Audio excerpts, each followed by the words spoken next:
nuestros televidentes, sean bienvenidos a la presente emisión del noticiero Televen. Cruzmila Ramos y Giselle Movaller estamos listas para acompañarles. ¿Cómo estás, Cruzmila? Feliz día. Muy bien, ¿cómo estás, Giselle? ¿Qué tal tu fin de semana? Bien, chévere, relajado. Qué bueno, me contenta. Un placer, amigos, poder saludarles y llevarles detalles a las informaciones más destacadas hasta este momento, las cuales vamos a comenzar a revisar de inmediato. El tercer encuentro de la Mesa de Diálogo de Venezuela llega a su fin este lunes con la expectativa de avances importantes. Celia Mendoza, de nuestra cadena aliada Voz de América, nos tiene los detalles desde Ciudad de México. Celia.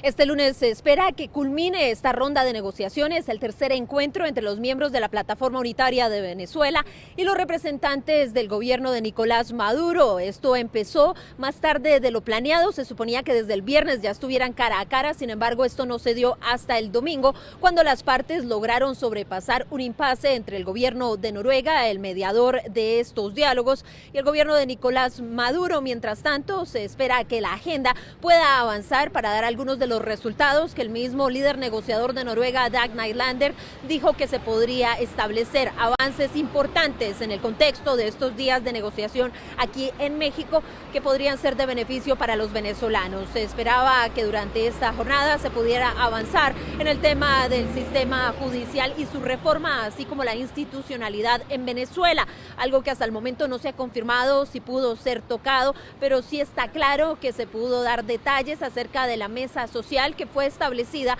durante los acuerdos a principios de septiembre, 2 acuerdos parciales en el marco de esta negociación.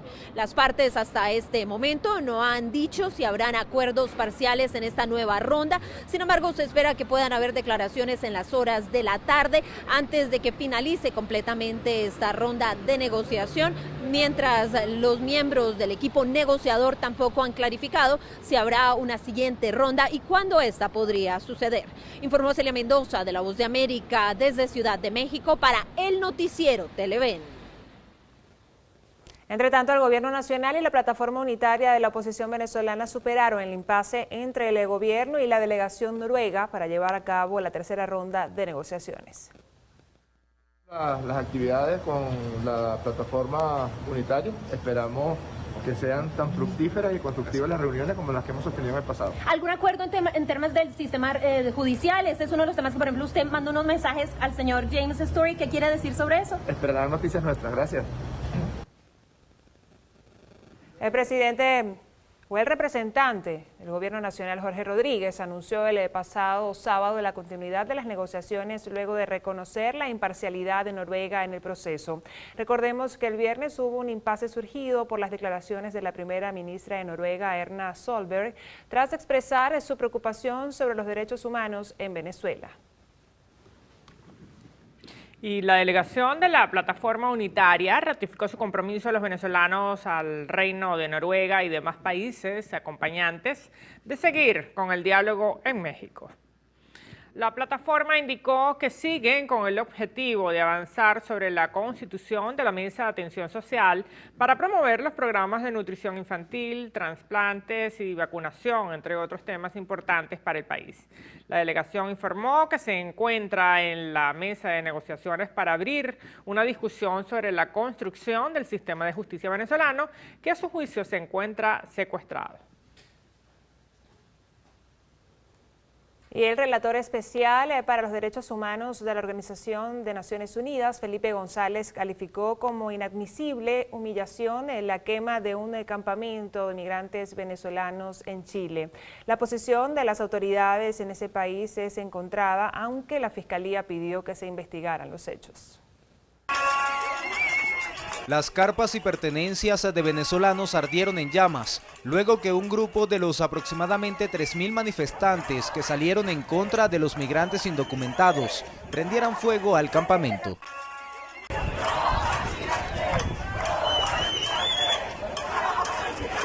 La protesta xenófoba surgió luego que el Ministerio de Interior chileno comenzara el desalojo de este tipo de campamentos en espacios públicos. El titular de esa cartera, Rodrigo Delgado, dijo que está en desacuerdo con los actos ocurridos, pero continuarán con su plan de la expulsión de migrantes indocumentados. Para Felipe González, relator de la ONU para los Derechos Humanos, el discurso de xenofobia, asimilando migración a delincuencia, alimenta esta clase de barbarismo. La UNICEF pidió al gobierno chileno garantizar los derechos de niñas, niños y adolescentes que se encuentran en esa condición. La única respuesta ha surgido desde la Fiscalía. Además de abrir la investigación, ha dispuesto medidas de protección a las víctimas. Los venezolanos tuvieron que huir, esconderse y pernoctar en calles y playas de Iquique. Jonathan Cárdenas, Televen. Y el ministro de Defensa, Vladimir Padrino López, desestimó la denuncia del gobierno de Colombia sobre la presunta incursión de una aeronave venezolana en el espacio aéreo colombiano. Padrino López aseguró que dicha acusación es una preparación del gobierno de Iván Duque para manchar el diálogo que se lleva a cabo entre el gobierno y la oposición venezolana en México. El ministro también pidió a las autoridades del país neogranadino seriedad debido a que, a su juicio, están quedando mal con la denuncia que calificó como una película de ficción. Y el gobernador del estado Miranda y candidato a la reelección, Héctor Rodríguez, afirmó que los candidatos opositores no tienen propuestas concretas para la entidad y que solo están ocupados en peleas internas. Bueno, entiendo que ellos están muy peleados, ¿no? Tienen hasta ahorita 3 candidatos de oposición y andan, bueno, en esa pelea. Yo creo que ellos, independientemente de cuál de los 3 candidatos, si se logran unir, representan exactamente lo mismo para Miranda. Los 3 pidieron sanciones y bloqueos y el 80-90% de la población rechaza las sanciones de bloqueo. Los 3 participaron de la gestión anterior que llenó de basura este municipio de Sucre, que llenó de violencia. Miranda se convirtió en el estado más violento del país. Tenía 70 homicidios semanales, 15 secuestros semanales. Nosotros logramos en 4 años bajar de 70 homicidios a menos de 6, de 15 secuestros a menos de 1. Los 3 participaron en toda esa dinámica de la violencia política, de la guarimba. Así que esto no se trata de si Héctor es o no es gobernador de nuevo, se trata de si Miranda se mantiene en paz.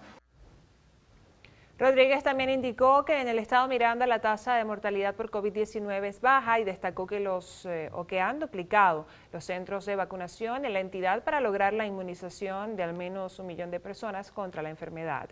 Estas declaraciones fueron emitidas en el programa Diálogo con el licenciado Carlos Croes. Y el país se registró en las últimas 24 horas 1.260 nuevos casos de COVID-19 y 17 fallecidos. Así lo anunció la vicepresidenta Delcy Rodríguez.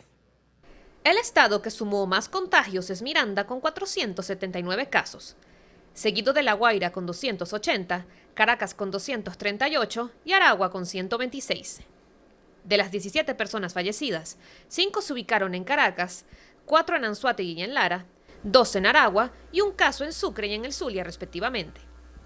Hasta la fecha, se han registrado 363.300 contagios y 4.412 pérdidas fatales en el país por la enfermedad. Y el secretario de la Academia Nacional de Medicina, Uniades Urbina, mostró su preocupación por los problemas operativos que ocurren en el Hospital JM de Los Ríos. A mí me preocupa mucho el hospital de niños como tal, porque nosotros seguimos siendo una gran medicatura en el centro de Caracas. ¿Por qué? Porque tenemos una infraestructura de 44.000 metros cuadrados, señor Carlos, y éramos hasta la década de los 2000, 420 camas operativas. Hoy solamente funcionan 82 camas en el hospital de niños y la población infantil sigue aumentando. Entonces nos preocupa muchísimo la desasistencia que hay desde el punto de vista oficial en cuanto a cama, dotación. Los equipos de resonador y tomógrafo se dañaron hace 8 o 10 años y eso ya es inservible. Entonces es un hospital que seguimos siendo centro de referencia nacional, pero con una capacidad muy limitada de atención porque no están los recursos. Urbina también detalló que Venezuela no ha sido golpeada como otros países latinoamericanos en el caso de niños con COVID-19, al mismo tiempo que indicó que en el país circulan 5 cepas del coronavirus, siendo la variante Delta la que más predomina. Asimismo, hizo un llamado a la población a aumentar las medidas de bioseguridad. Estas declaraciones fueron dadas a través del programa Diálogo conducido por el licenciado Carlos Croes. Y el inicio de clases en pandemia lleva consigo una serie de recomendaciones para los padres, representantes y estudiantes relacionadas con la transmisión del virus. El prohibirles a los niños y jóvenes compartir alimentos y bebidas en el receso y el aseo de las manos son una de las medidas más importantes dentro de las instalaciones educativas. Para el jefe de epidemiología de la Corporación de Salud del Estado Táchira, el inicio de clases presenciales debe ir acompañado de medidas de seguridad para evitar la propagación del virus. El preparar a los niños y adolescentes de las nuevas normas es indispensable para evitar contagios. No compartir alimentos porque no sabemos la procedencia del compañero, cómo está. Alimentos que deben ser bien preparados. Si van a comprar en la cantina, asegúrense que la cantina tenga las medidas higiénicas para la preparación de alimentos y que el personal que allí labora tenga los certificados de salud correspondientes a la manipulación de alimentos. El epidemiólogo también resaltó que las escuelas y colegios deben de garantizar el servicio de agua indispensable para la higiene de las manos. Recomendó a los padres enviar a los hijos con recipientes adecuados para las bebidas, ya que también se están presentando cuadros diarreicos en la entidad. Al desconocer la calidad del agua, mantenerla potable haciendo bien, comprándola con botellón, hirviendo el agua que vamos a consumir o manteniéndola almacenada de la mejor manera, bien con tabletas de cloro que pueden ser útiles para potabilizar el agua o garantizar que sea de la mejor forma posible. Por la escasez de agua potable en gran parte del estado, las familias deben de estar pendientes de las condiciones en que llega a las casas el líquido. Las cisternas, el agua que recién brota del acueducto regional del centro con las recientes modificaciones puede que no sea de la mejor calidad y estamos en riesgo de padecer cuadros diarreicos. En Táchira, Fabiola Niño, Televen. Y durante las últimas horas se registraron en el mundo 4.602 nuevas muertes y 325.362 contagios por COVID-19. Según el reporte de la Organización Mundial de la Salud, los países que más fallecidos registraron son Rusia con 779 decesos, Estados Unidos con 289 e Irán con 288. En Latinoamérica, Brasil contabilizó un total de 594.443 fallecidos, México con 275.450 y en Asia, la India elevó la cifra de muertos a 447.194. Desde el comienzo de la pandemia, se han registrado 4.744.890 pérdidas fatales y 231.740.830 personas contrajeron la enfermedad en el mundo. Y el gobierno español completará en los próximos días el envío de 7,5 millones de vacunas contra el COVID-19 a Latinoamérica. Esta donación fue anunciada por la Secretaría de Estado de Cooperación Internacional de España, Pilar Cancela, tras su intervención en la jornada sobre la cooperación internacional para el desarrollo en la Conferencia sobre el Futuro Europeo organizado por el Grupo de Diputados Socialistas en el Congreso. Esta concesión de 7,5 millones de dosis contra el COVID-19 para los países iberoamericanos fue planteada por el presidente del gobierno, Pedro Sánchez, quien anunció la semana pasada en Nueva York el compromiso de enviar otros 7,5 millones de vacunas adicionales para reforzar la vacunación en América Latina. Bien, y la farmacéutica Pfizer pronosticó este domingo el regreso a la normalidad en un año gracias a las vacunas contra el COVID-19. El consejero de Pfizer, Albert Bourla, prevé que en un año volverá a la vida normal tras la aparición del virus y consideró que probablemente haya que vacunarse anualmente contra esta infección. Bourla destacó que eso no significa que no se presenten nuevas variantes, sin embargo indicó que las vacunas permitirán controlar la propagación del virus. Destacó que la población estadounidense de más de 12 años actualmente se encuentra vacunada con la doble dosis, a pesar de que la jornada de vacunación se ha ralentizado en los últimos meses, elevando la preocupación entre las autoridades sanitarias. Y el presidente Nicolás Maduro nombró a Román Maniglia como nuevo presidente del Banco de Venezuela. Maniglia, quien es el actual viceministro de Economía Digital, Banca, Seguros y Valores, asumirá la presidencia de la entidad financiera en sustitución de José Javier Morales. La designación se realiza a propósito de la entrada en vigencia del Bolívar Digital, pautada para este viernes 1 de octubre. Esta información la dio a conocer la vicepresidenta de la República, Delcy Rodríguez, a través de su cuenta en Twitter.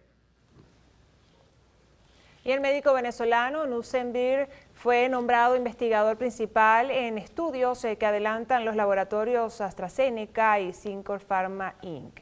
El reconocido doctor de amplia trayectoria en el mundo de la medicina estará al frente del estudio que el laboratorio AstraZeneca realiza sobre el tratamiento de pacientes con insuficiencia cardíaca con fracción de eyección por debajo del 55% y enfermedad renal crónica. Mientras que para Sincor Pharma Inc. encabezará el grupo que estudia el tratamiento de pacientes con hipertensión resistente. Momento de nuestra primera pausa en la presente emisión del noticiero. Al regreso, margariteños vivieron momentos de terror tras la formación de un tornado en la isla. Quédense con nosotros para detalles de esta y otras informaciones. Desde 1980, cada 27 de septiembre se celebra el Día Internacional del Turismo con el objetivo de fomentar la sensibilización entre la comunidad internacional respecto a la importancia del turismo y su valor social, cultural, político y económico.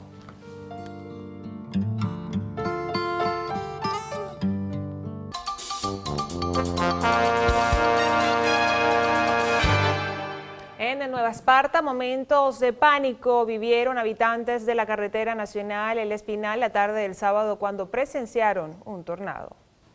9 casas y 4 galpones quedaron afectados tras el paso del fenómeno natural que se registró aproximadamente a las 4:30 de la tarde del sábado 25 de septiembre en la carretera nacional El Espinal, municipio Díaz, Isla de Margarita.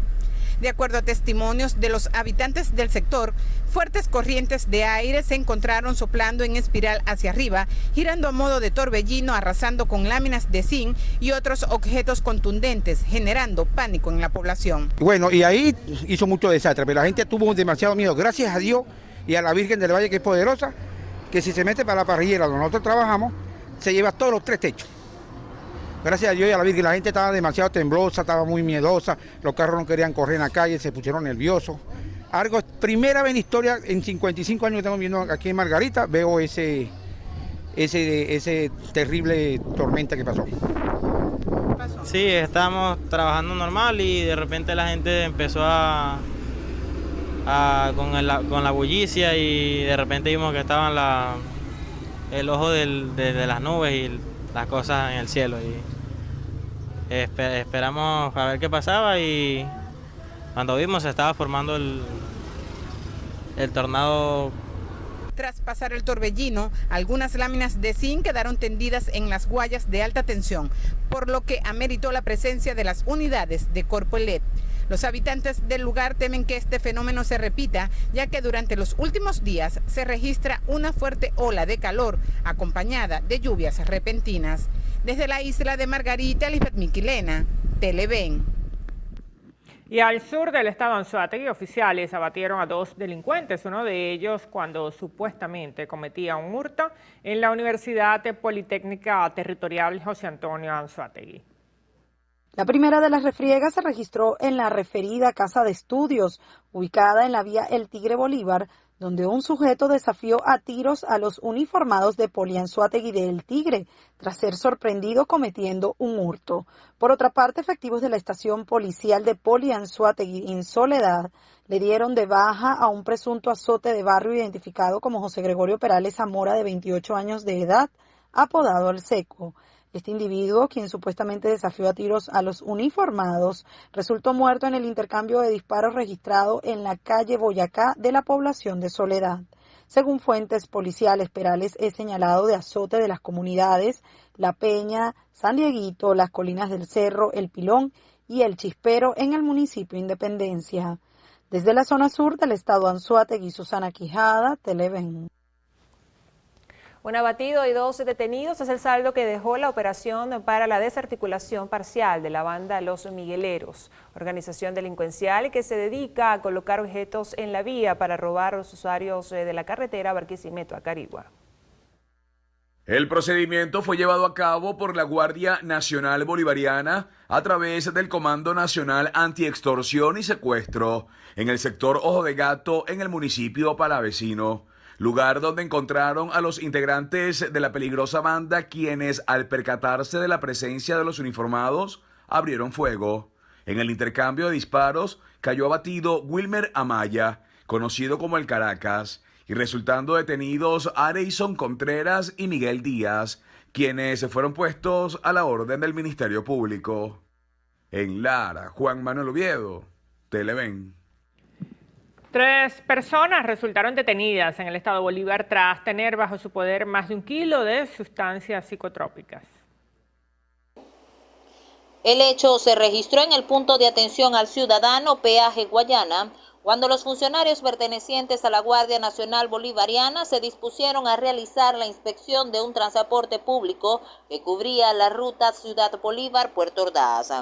Al momento de la revisión se percataron de que 2 hombres identificados como José Coronado y Juan Carlos Reyes, en compañía de una fémina de nombre María Rojas, tenían bajo su poder 2 envoltorios de presunta marihuana, los cuales al pesarlos tenían un total de 1,524 gramos.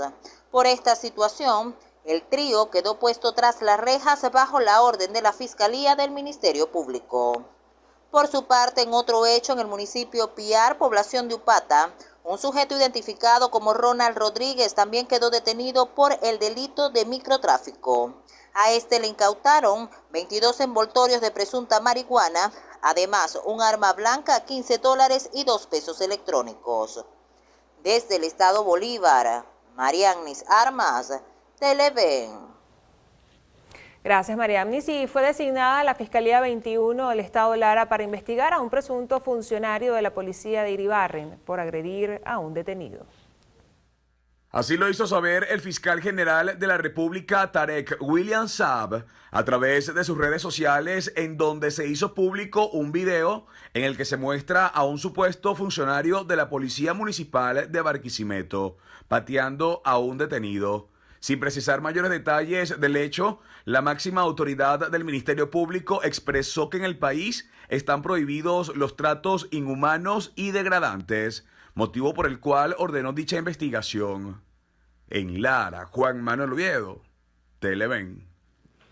Y el Zulia registra 2 apagones casi totales en menos de una semana. Esto unido a los racionamientos de 6 a 8 horas y las elevadas temperaturas convierten a la región en un verdadero infierno en la tierra. De nuevo un apagón dejó sin electricidad a toda la costa occidental del lago de Maracaibo. Más del 70% de los habitantes de la región quedaron de nuevo sin energía. En la Cañada de Urdaneta, una comunidad estuvo 25 horas apagada. Sacaron hamacas para dormir. En esas áreas apagadas solo se escuchaba de la naturaleza. Nadie se atreve a protestar. Durante el apagón, los vecinos de Milagro Norte cerraron la calle con ramas y se retiraron. La policía se presentó, quitó la obstrucción y se quedó para evitar bloquearan la vía de nuevo. Mientras tanto, en redes se mostró la falla en la línea del interconectado que habría iniciado el apagón actual.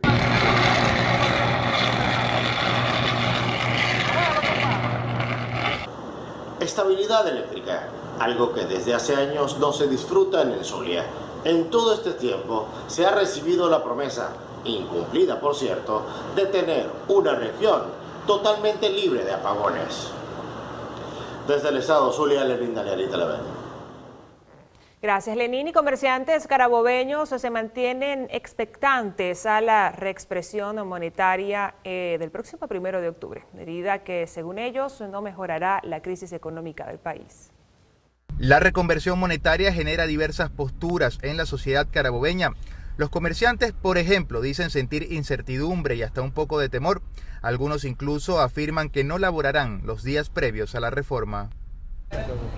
No, tengo pensado no trabajar. ¿Por qué? Tengo miedo que se me devalúe la mercancía. ¿Cómo? Me imagino que tienes que después ajustar precio, cambiar, ver cómo van a quedar los productos. ¿Te preocupa quizás que suban, que bajen? Sí, mucho. Estaríamos tratando de tener menos cantidades en la cuenta y pasarla quizás en divisas. ¿Comprar divisas? Comprar divisas, y bueno, irnos adaptando poco a poco a lo que es la nueva reconversión. Las confusiones también son inevitables a la hora de restar los 6 ceros a la actual moneda. Van a reducir los 6 ceros, lógico, y creo que, o sea, si el dólar está en 4.000, creo que va a quedar en 4 bolívares. O sea, si un dólar es 4.000, un dólar va a ser 4 bolívares. Desconcierto que muchos consideran obedece a la falta de información. El actual cono monetario será sustituido por los nuevos billetes de 5, 10, 20, 50 y 100 bolívares, además de una moneda de 1 bolívar. Desde el estado Carabobo Sandino, Ignacio Yaguare, Televen. Y nos vamos al oriente del país. El desempleo y la situación económica actual han permitido el crecimiento de las cifras de vendedores informales durante la pandemia en el estado Sucre. Nuestro corresponsal Javier Ramos nos amplía la información en el siguiente trabajo. Para marzo de 2020, a inicios de la pandemia del COVID-19, la capital sucrense contaba con 487 de los llamados buhoneros. Hoy en día alcanzan los 800. Tal es el caso de Eglis Guisáez, quien decidió dejar un local comercial para colocar un puesto de globos y regalos en pleno centro de Cumaná, trabajando todos los días y sin las condiciones mínimas necesarias para este tipo de actividad que requiere un severo desgaste físico. Aguantando sol, aguantando viento, aguantando necesidades fisiológicas, porque no es lo mismo estar en un local que estar en la calle, pues. Y en la misma situación en que estoy yo, estamos muchos comerciantes aquí, pues.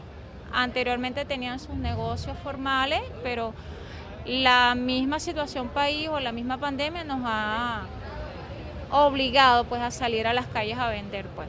La economía informal está asociada con pobreza, baja productividad, desempleo, y su aumento descontrolado perjudica a comercios ya establecidos, los cuales deben estar al día con el sistema tributario. El caso es que nosotros también pagamos al día los impuestos y tenemos una nómina que pagar a los empleados y no nos da a veces la cantidad, porque por eso mismo, porque ha bajado nuestra venta por el producto de los buhoneros ambulantes, pues.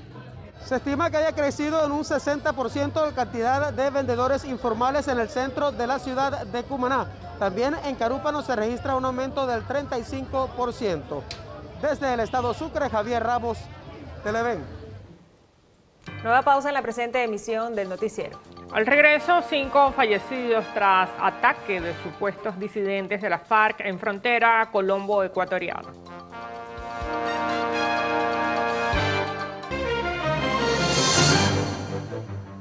Comenzamos nuestro recorrido internacional en Colombia, donde 5 muertos fue el saldo que dejó ataque de presuntos disidentes de las FARC.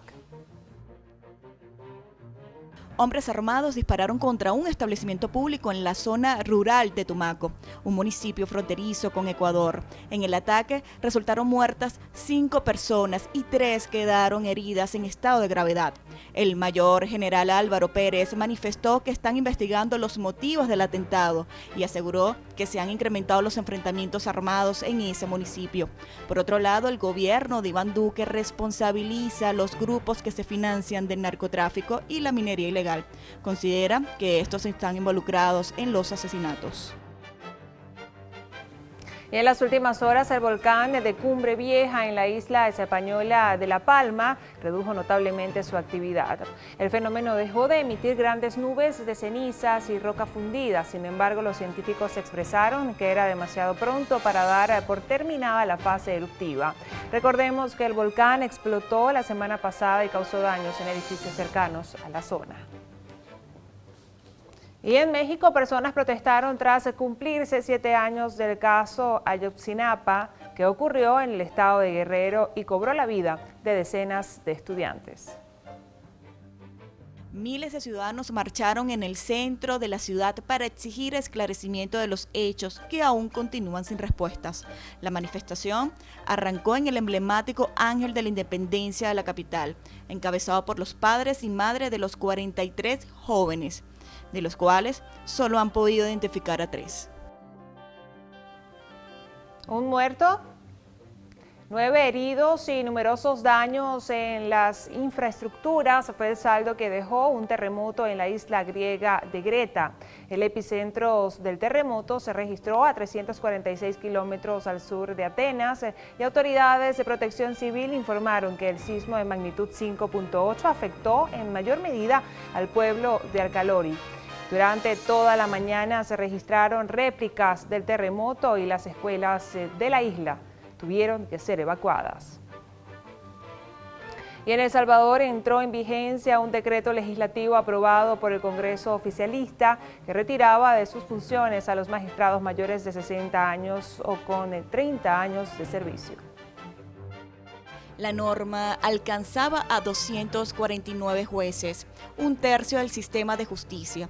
De estos, 115 se acogieron a una de las prerrogativas de la norma que permitía no renunciar y solicitar quedar en régimen de disponibilidad para ser considerados en caso se requiriera de sus servicios. Otros 100 jueces optaron por renunciar acogiéndose a un plan de indemnización y serán sustituidos este domingo en una ceremonia de juramentación. Finalmente, 34 jueces se negaron a renunciar, calificando la norma de inconstitucional y fueron censados sin beneficios. El gobierno del Reino Unido evalúa la posibilidad de recurrir al ejército para transportar combustible a las gasolineras nacionales tras el desabastecimiento desatado en el país. Varios medios de comunicación locales informaron que el primer ministro Boris Johnson convocará hoy a una reunión de su gabinete después de que el titular de empresas anunció anoche la suspensión temporal de la aplicación de la Ley de Competencia para la industria del combustible a fin de permitir que los proveedores puedan abastecer a las gasolineras. Asimismo, el gobierno ha exhortado a los ciudadanos a ser sensatos a la hora de llenar sus depósitos a fin de evitar las largas filas de vehículos que esperan para llenar sus tanques.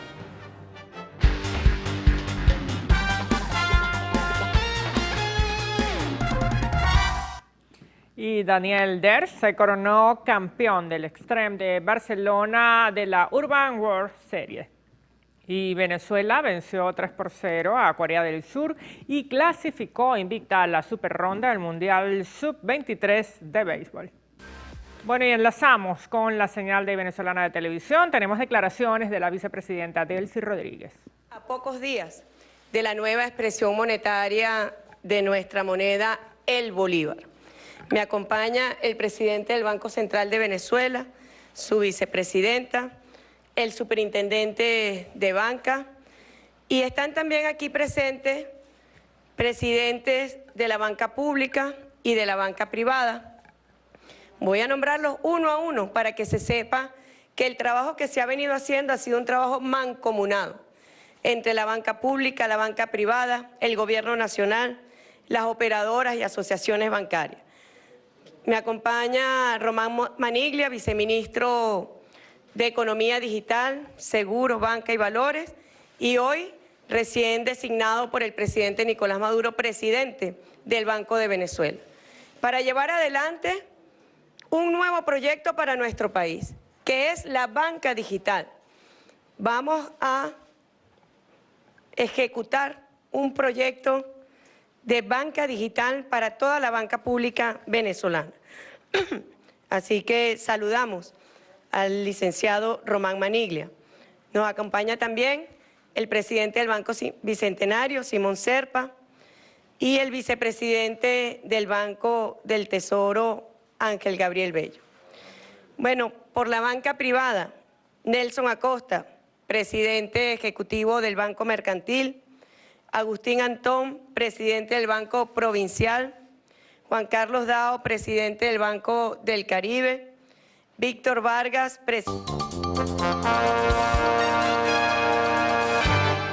Y en Lara, partidos del denominado G4 acordaron que Luis Florido será el candidato a la gobernación por la MUT de cara al venidero proceso comicial del mes de noviembre. Florido representa un nuevo tiempo. Tras su nombramiento como candidato a la gobernación, explicó que esto se logró debido al consenso que obtuvieron con las diferentes organizaciones políticas. Ocurrió lo que para muchos era difícil o casi imposible, que la unidad sencillamente diera un paso al frente y dijera, acá están nuestros candidatos, y ustedes están viendo que en unidad hoy le damos gracias a Dios por haber logrado lo que siempre logramos a final de cuentas. En la región también faltaba por definir la candidatura a la alcaldía del municipio capital. Este puesto anteriormente lo aspiraba el exdiputado Alfonso Marquina. Sin embargo, fue inscrita Sobella Mejías, quien representa a Acción Democrática. Desde el estado Lara, a Ramón Vélez, Televen. Y en Sucre, el candidato a la gobernación de la entidad por la Alianza Democrática, Francisco Pino, recibió el respaldo del aspirante a la alcaldía del municipio Benítez en un encuentro sostenido en Río Caribe. En la actividad, tanto Pino como Emilio Rojas destacaron la importancia de mantener la unidad para alcanzar la victoria en los comicios del 21 de noviembre. El embajador de la India realizó una visita oficial al Estado portuguesa para conocer las potencialidades agroproductivas con las que cuenta esta región. El gobernador Rafael Calles recibió en el Palacio de Gobierno a la delegación diplomática de la India con el objetivo de afianzar los vínculos culturales y comerciales. Tenemos en el día de hoy una agenda con productores, campesinos, empresarios. Posteriormente vamos a ir a conocer una siembra de maíz, específicamente en una finca que es denominada Normandía, y de allí iremos a la planta de harina precocida de Eliarepa, la cual está ubicada también acá en el municipio de Guanare. Queremos mostrarle las potencialidades desde el punto de vista agrícola, desde el punto de vista pecuario y también desde el punto de vista agroindustrial. El embajador de la República de la India en Venezuela, Abhishek Singh, expresó su deseo de incorporar a Portuguesa en proyectos para beneficio de ambas partes. No wonder it is known as the granary of Venezuela. No es sorpresa por razón que se conoce como el granero de Venezuela. India is also known. La India también es un país que a nivel mundial es reconocido como uno de los mayores productores de productos agrícolas y de frutas y de otros alimentos. Y es muy vital esta posible reunión y el encuentro de las conversaciones que se puedan tener con el gobernador. Cabe destacar que las relaciones comerciales entre la India y Venezuela han alcanzado un crecimiento importante desde el 2020, estableciéndose una meta de $800 millones en exportaciones de productos de la India hacia Venezuela. Desde el estado portuguesa, Mayuri Betancourt, Televen. Gracias, Mayuri. En el sector El Portal de San Juan de los Morros, estado Guárico, el gobernador José Vázquez realizó un recorrido casa a casa y posteriormente una asamblea popular para conocer las necesidades, propuestas y planteamientos de sus habitantes. Entre las propuestas de los vecinos están la rehabilitación de las instalaciones del ambulatorio, designación de mayor número de profesionales de la salud para este centro y la creación de un núcleo cultural, pues cuentan con cultores e instalaciones para adecuar y allí formar a niños y jóvenes que residen en esta zona. Bueno, al regreso, lo mejor del entretenimiento y la farándula en lo actual. No se vaya.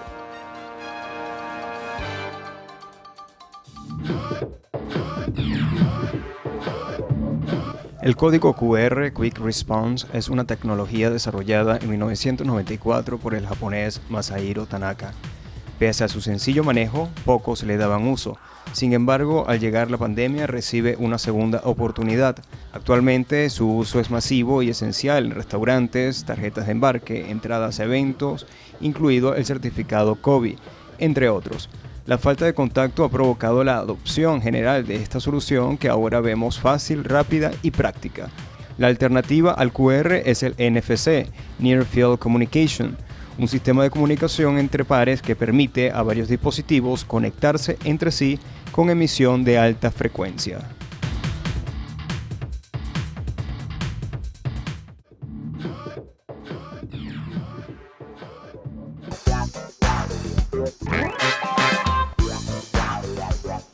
Hola, ¿qué tal amigos? Bienvenidos a Lo Actual, su sección de arte y espectáculos favorita. Soy Stephanie Colman y los estaré acompañando en nuestro acostumbrado recorrido por las noticias del entretenimiento.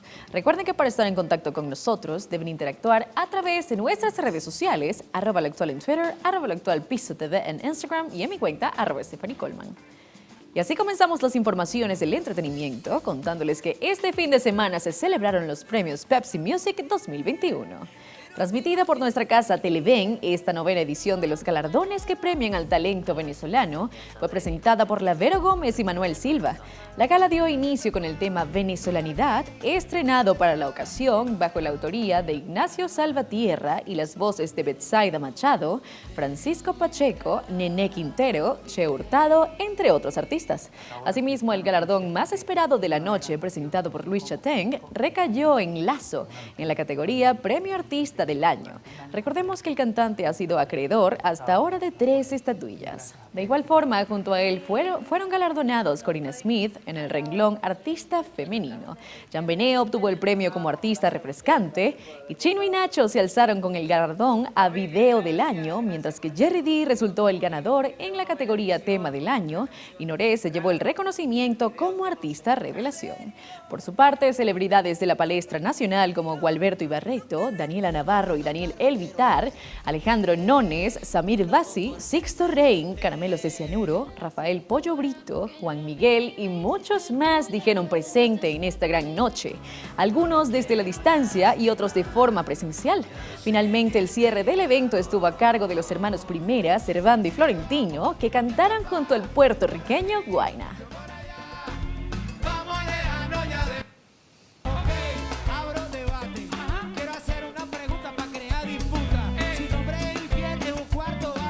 Seguimos hablando de noticias nacionales para comentarles que Sasha Barbosa anunció el nacimiento de su tercera hija. La Coach Fitness dio a conocer este sábado 25 de septiembre la llegada de su pequeña, a quien nombró Siena. Con un conmovedor mensaje, la especialista en nutrición compartió la noticia con sus seguidores por medio de sus redes sociales, donde escribió lo siguiente: "Bienvenida al mundo, Siena, te amamos mucho". Asimismo, la zuliana comentó que la bebé se tardó en llegar, pero afortunadamente el parto no fue tan complicado. Cambiamos de tema para comentarles que Netflix mostró un adelanto de la segunda temporada de Bridgerton durante el evento virtual Global. Avanzamos con más noticias relacionadas y les cuento que también se estrenó el primer adelanto del remake de Rebelde de Netflix, luego de revelar quiénes serán los protagonistas de la nueva. Bien amigos, y de esta manera hemos finalizado las informaciones de arte y espectáculos. Los invito a continuar en sintonía de Televen con mis compañeras del noticiero.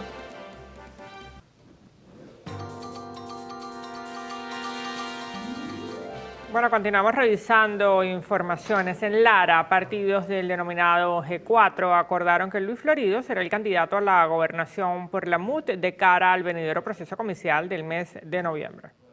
Florido representa un nuevo tiempo. Tras su nombramiento como candidato a la gobernación, explicó que esto se logró debido al consenso que obtuvieron con las diferentes organizaciones políticas. Ocurrió lo que para muchos era difícil o casi imposible, que la unidad sencillamente diera un paso al frente y dijera: acá están nuestros candidatos, y ustedes están viendo que en unidad hoy le damos gracias a Dios por haber logrado lo que siempre logramos a final de cuentas. En la región también faltaba por definir la candidatura a la alcaldía del municipio capital. Este puesto anteriormente lo aspiraba el exdiputado Alfonso Marquina. Sin embargo, fue inscrita Sobella Mejías, quien representa a Acción Democrática. Desde el estado Lara, a Ramón Vélez, Televen. Gracias, Ramón. Y en Sucre, el candidato a la gobernación de la entidad por la Alianza Democrática, Francisco Pino, recibió el respaldo del aspirante a la alcaldía del municipio Benítez en un encuentro sostenido en Río Caribe. En la actividad, tanto Pino como Emilio Rojas destacaron la importancia de mantener la unidad para alcanzar la victoria en los comicios del 21 de noviembre. Y el embajador de la India realizó una visita oficial al Estado portuguesa para conocer las potencialidades agroproductivas con las que cuenta esta región.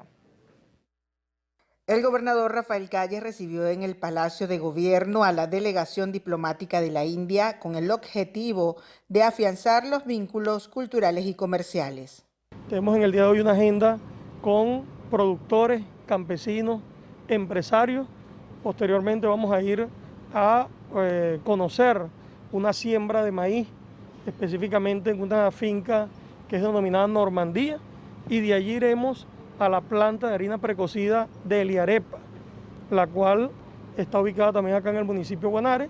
Queremos mostrarle las potencialidades desde el punto de vista agrícola desde el punto de vista pecuario y también desde el punto de vista agroindustrial. El embajador de la República de la India en Venezuela, Abhishek Singh, expresó su deseo de incorporar a Portuguesa en proyectos para beneficio de ambas partes. No wonder it is known as the granary of Venezuela. No es sorpresa por razón que se conoce como el granero de Venezuela. India is also known. La India también es un país que a nivel mundial es reconocido como uno de los mayores productores de productos agrícolas y de frutas y de otros alimentos. Y es muy vital esta posible reunión y el encuentro de las conversaciones que se puedan tener con el gobernador. Cabe destacar que las relaciones comerciales entre la India y Venezuela han alcanzado un crecimiento importante desde el 2020, estableciéndose una meta de $800 millones en exportaciones de productos de la India hacia Venezuela. Desde el Estado portuguesa, Mayuri Betancourt, Televen. Y en el sector El Portal de San Juan de los Morros, estado Guárico, el gobernador José Vázquez realizó un recorrido casa a casa y posteriormente a una asamblea popular para conocer las necesidades, propuestas y planteamientos de sus habitantes. Entre las propuestas de los vecinos está la rehabilitación de las instalaciones del ambulatorio de asignación de mayor número de profesionales de la salud para este centro y la creación de un núcleo cultural, pues cuentan con cultores e instalaciones para adecuar y allí formar a niños y jóvenes que residen en esta zona. Bueno, y de esta forma llegamos al final de la presente emisión del Noticiero Televen. Un placer haberlos acompañado en esta hora de información.